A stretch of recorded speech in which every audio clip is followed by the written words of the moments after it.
कौन से शेयर से हमें बचना चाहिए? आपके पैसे कौन से शेयर बर्बाद कर देंगे?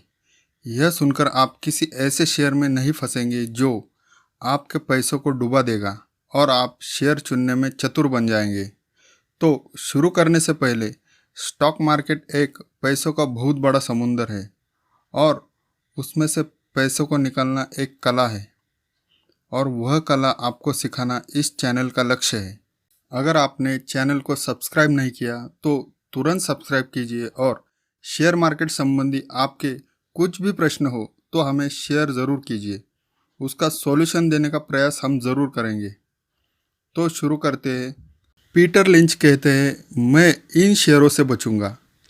अगर मुझे किसी एक शेयर से बचना हो तो मैं सबसे लोकप्रिय उद्योग के सबसे लोकप्रिय शेयर से बचूंगा, जिसके बारे में सबसे ज़्यादा सकारात्मक प्रचार हो रहा हो और जिसके बारे में हर निवेशक कारपूल या कंप्यूटर ट्रेन में बातें सुनता है और सामाजिक दबाव के सामने घुटने टेकते हुए प्रायः खरीद भी लेता है। हॉट शेयर तेज़ी से ऊपर जा सकते हैं और इतने ऊपर जा सकते हैं कि उनका भाव मूल्य के सभी पैमानों को तोड़ सकता है, लेकिन चूंकि उम्मीद और सकारात्मक प्रचार के अलावा उनमें ज़्यादा दम नहीं होता, इसलिए वे इतनी ही जल्दी गिर भी जाते हैं। यदि आप हॉट स्टॉक्स बेचने में चतुराई नहीं दिखाई और आपने उन्हें खरीदा है, इस बात का संकेत है कि आप चतुर नहीं हैं।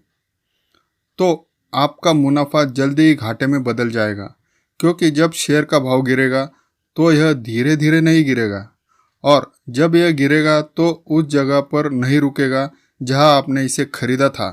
होम शॉपिंग नेटवर्क का चार्ट देखिए, जो हॉट टेलीशॉप उद्योग का हॉट स्टॉक था।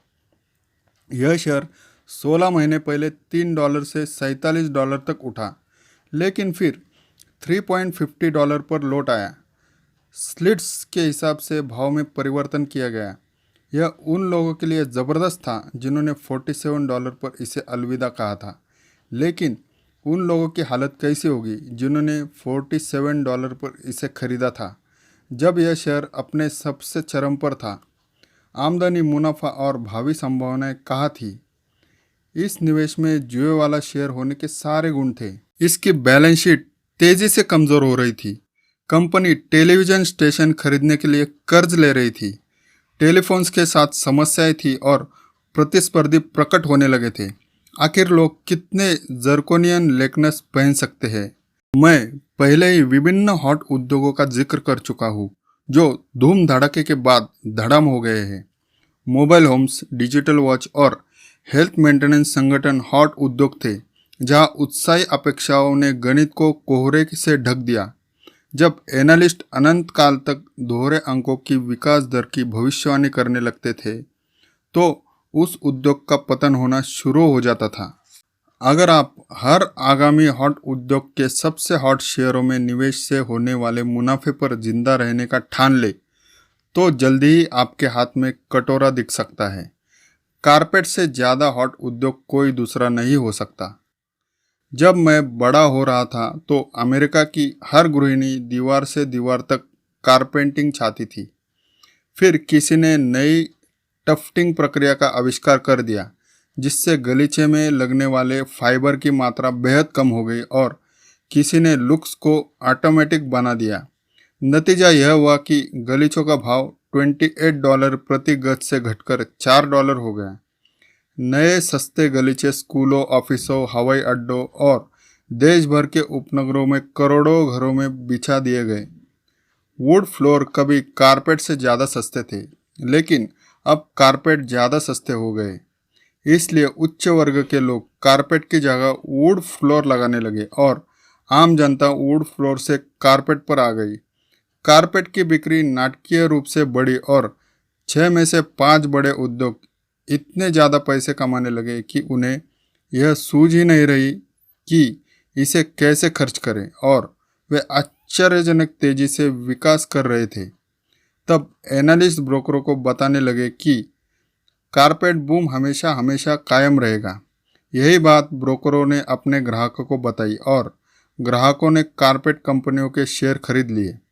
उसी समय 5-6 बड़े उत्पादकों के सामने 200 नए प्रतिस्पर्धी आ गए।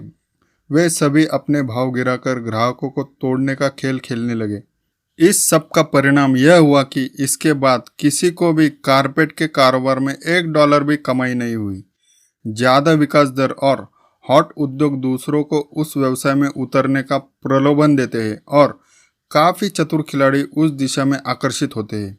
उद्यमी और वेंचर कैपिटलिस्ट रात भर जागकर यह अनुमान लगाते रहते हैं कि जल्दी से जल्दी उस व्यवसाय में उतरकर पैसा कैसे कमाया जाए। अगर आपके पास कभी असफल नहीं होने वाला विचार है, लेकिन आप किसी पेटेंट या अनूठेपन से उसकी रक्षा नहीं कर सकते, तो सफल होते ही आपको नक्कालों की भीड़ से मुकाबला करना होगा। व्यवसाय में नकल गोलाबारी का सबसे संजीदा रूप है। याद है डिस्क ड्राइव्स के साथ क्या हुआ था?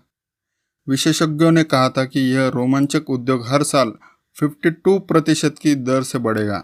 उन्होंने सही कहा था, लेकिन जब 30-35 प्रतिद्वंद्वी कंपनियां मैदान में आ गई तो इस उद्योग में मुनाफा खत्म हो गया।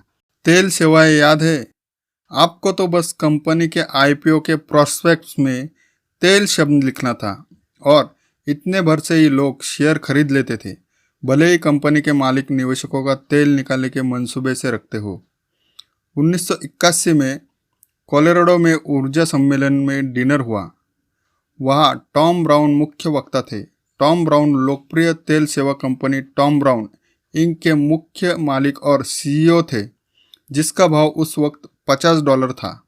मिस्टर ब्राउन ने बताया कि उनके परिचित ने डिंग हॉकी थी।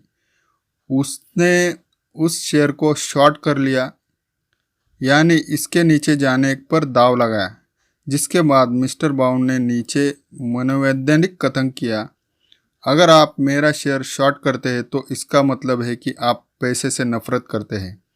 आप अपनी कार और मकान गंवा देंगे और आपको क्रिसमस पार्टी में नंगे जाना पड़ेगा।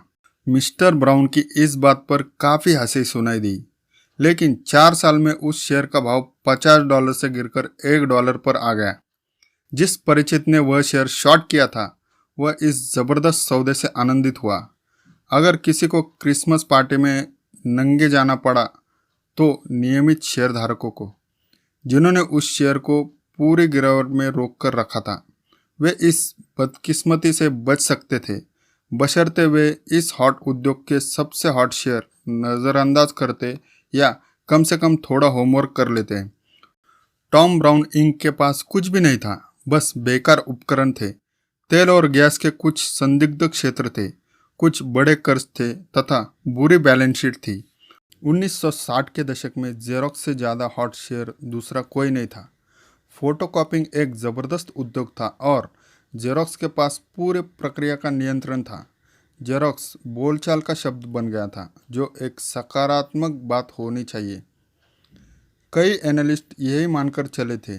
जब 1972 में इसके शेयर का भाव $170 था तो उन्होंने यह मान लिया कि कंपनी अनंत काल तक विकास करती रहेगी। लेकिन फिर जापानी इस क्षेत्र में उतर गए, IBM भी उतर गई और इंस्टमैन कोडक भी। जल्दी ही 20 कंपनियां आ गई जो पहले होने वाली प्रतिस्पर्धियों से दहशत खाकर जेरोक्स ने कुछ असंबद्ध व्यवसाय खरीद लिए, जिन्हें चलाने के बारे में यह कुछ नहीं जानती थी।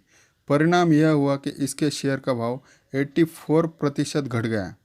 कई प्रतिस्पर्धियों का हाल भी ऐसा ही था। फोटोकॉपी उद्योग 2 दशकों से सम्मानजनक है और इसकी मांग से कभी कमी नहीं आई, लेकिन फोटोकॉपी मशीन बनाने वाली कंपनियों को ज़्यादा मुनाफा नहीं होता है। जेरोक्स के दुखद शेयर प्रदर्शन की तुलना फिलिप मॉरिस से करें तो सिगरेट बेचती है, जो अमेरिका में नकारात्मक विकास वाला उद्योग है। पिछले 15 सालों से जेरोक्स का भाव $160 से घटकर $60 पर आ गया, जबकि फिलिप मॉरिस के शेयर का भाव $14 से बढ़कर $90 हो गया। साल दर साल फिलिप मॉरिस विदेशी बाजार में अपनी हिस्सेदारी बढ़ाकर और लागत कम करके अपनी आमदनी बढ़ा रही है। इसके brand names Marlboro, Virginia Slims, Benson and Hedges, Merit आदि की वजह से फिलिप मॉरिस इसका अनूठा क्षेत्र मिल गया है।